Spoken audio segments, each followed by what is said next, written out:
Okay, this video is going to be about two of the lesser known works about H.G. Wells, primarily one, but just to let you know about this other work.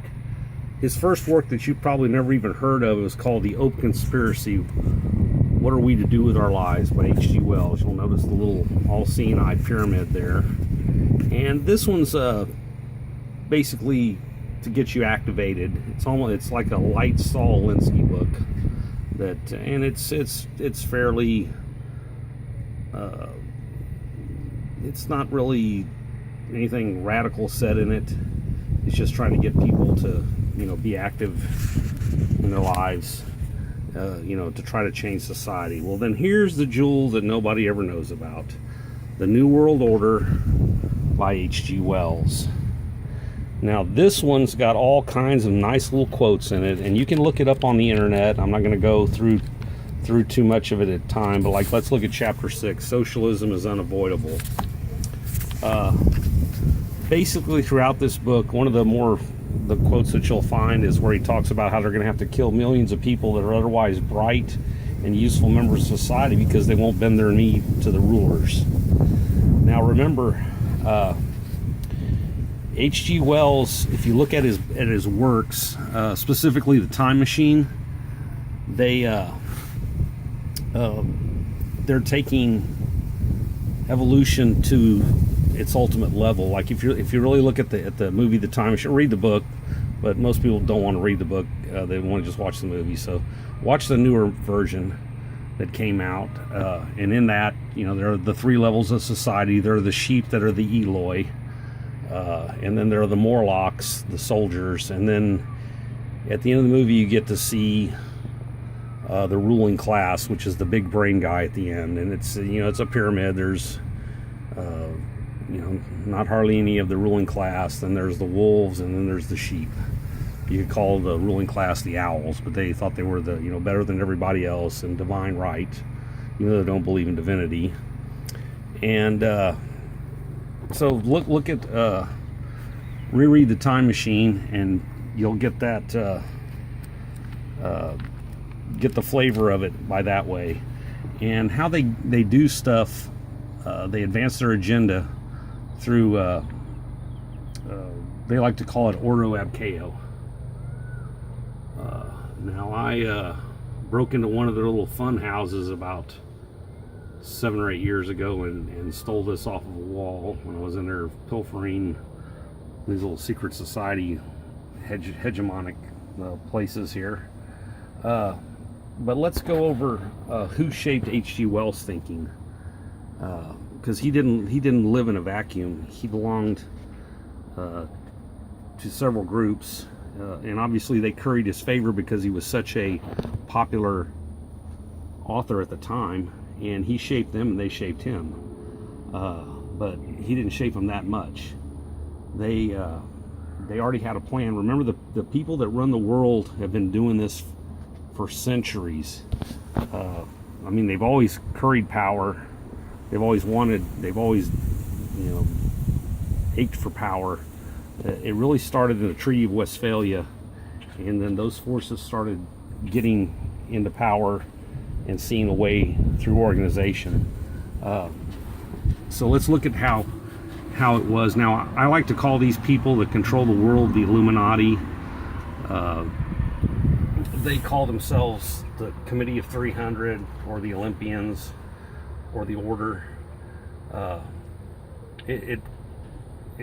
There was the head of Freemasonry in the U.S. who redid all the rites past the Blue Lodge was a man named Albert Pike. And he was a real piece of work. Well, he was corresponding with the head of Freemasonry in Europe called Mazzini. So I need you to look up the Pike Mazzini letters. I have a link to it on timbosplace.com. Anyway, the letter disappeared out of the British Museum in the 60s, but it was real, and it outlined the 3 world wars that they were planning, which we're slowly, inexorably going to. But H.G. Wells belonged to a thing called the Fabian Society. Now, the Fabian Society was a group of socialists in Britain, and they're still there. And here's their inner symbol. You can can see it, it's a wolf in sheep's clothing. You look it up on the internet. They also have an outward symbol, but this is what they show to each other, meaning, you know, they want socialism through gradualism and non-warfare type. So there's different flavors of people that want to rule the world, and they do it through a thing, order out of chaos. It's also known as the Hegelian dialectic. Thesis, antithesis, and synthesis, or problem, reaction, solution, whatever you want to call it. So they're social constructionists. So you want to get something done, so you create an emergency, and you get people clamoring about it, and then you provide an answer to get them to a place you want them to be in the first place, but you couldn't get there. One of the ways they're doing that now is through global warming. That's one of the things they push right now. Now, there was a guy that hung out with all these people, and his name was Eric Blair. You may know him better by his by the penmanship, the pseudonym that he used as George Orwell. He wrote 2 great books which you need to read, called Animal Farm, and then his magnum opus, 1984. And he got that out just before he died. Now you can look up on the on YouTube his last interview where he's warning people, and he was poisoned, and he's actually on his deathbed. He's being interviewed by a reporter, and he died very shortly thereafter. He looks terrible, but he wasn't an old guy, but he was slowly poisoned by this group. And you know, one of his last quotes is, "If you want to know what the future is, imagine a boot stamping on a human face forever." So that's who these people, you know, that's what they want to do, is they want a one world order, and that's what they're pushing for.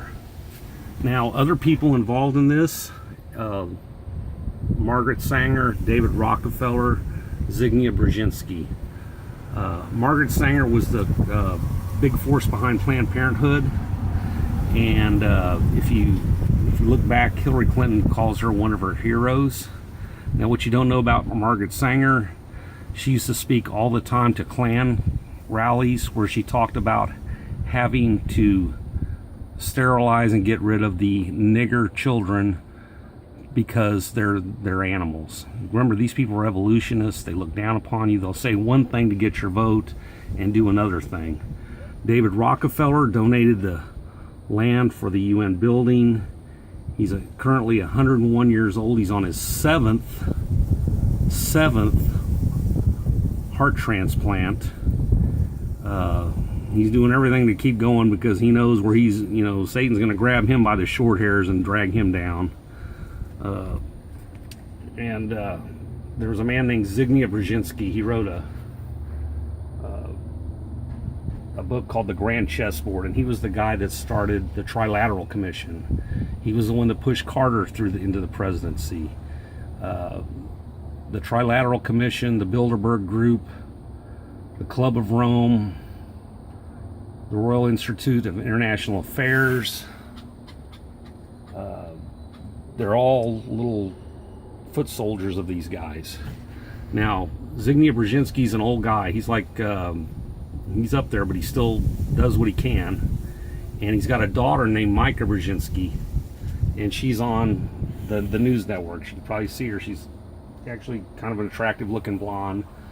But anyway, these people are trying to rule the world and to enslave you. So just giving you a little heads up there. Now, they got set back a little bit with the Brexit and the election of Donald Trump, but don't think that they're just broken. They're fighting, they're redrawing their battle plans. A little thing I'd like for you to check up on here. Hillary Clinton, when Bill Clinton became president, before he assumed office, she was out, doing the talk show circuits, and she was asked, they were asking her, what does she like to do, and they asked her what was her favorite book, And she answered before she caught herself, and she said 1984. And you could tell after she said it, she shouldn't have said that. She didn't mean to say that. Now, I do read 1984 every few years just to find out what their plans are. But that's not good. And then, and this one you can look up on YouTube. She's like I said before, she was a big fan of Margaret Sanger, and go watch her at the rally where she praises her. Margaret Sanger was a eugenicist, and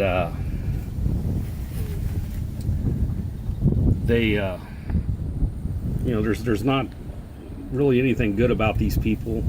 Like I said, they're not going to give up.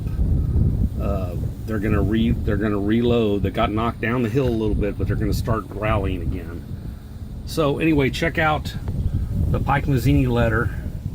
Like I said, they haven't followed it word for word, but that was the general outline. And remember, they like to have order out of chaos. And reread H.G. Wells's books. He also wrote a lesser-known work called The Shape of Things to Come, where he talks about air power bombing. And we've used that in Kosovo and everywhere else. But anyway, check it out. I've got a link to it on timbosplace.com on page 2, the Pike Mazzini letter.